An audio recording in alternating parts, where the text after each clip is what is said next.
కొత్తగూడెం జిల్లా పాల్వంచ అంబేద్కర్ సెంటర్ వద్ద శుక్రవారం సాయంత్రం భారీ అగ్ని ప్రమాదం చోటు చేసుకుంది. వెంకట్ ఆటోమొబైల్ వర్క్ షాప్ లో ప్రమాదవశాత్తు ఒక్కసారిగా దట్టమైన పొగలు వ్యాపించడంతో గమనించిన స్థానికులు ఫైర్ ఇంజిన్ కు సమాచారం అందించారు. ఫైర్ ఇంజిన్ వచ్చేలోపే షాపు మొత్తం అగ్నిహతమైంది. సంఘటనా స్థలానికి పాల్వంచ పట్టణ పోలీసులు అగ్నిమాపక సిబ్బంది చేరుకుని సహాయక చర్యలు చేపడుతున్నారు.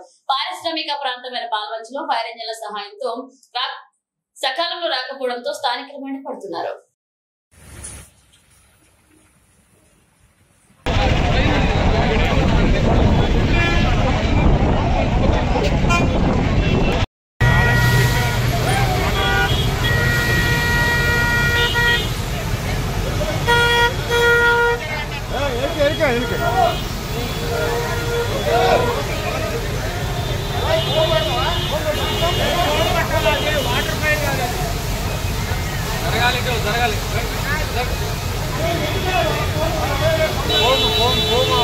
ఫోన్ కావాలి.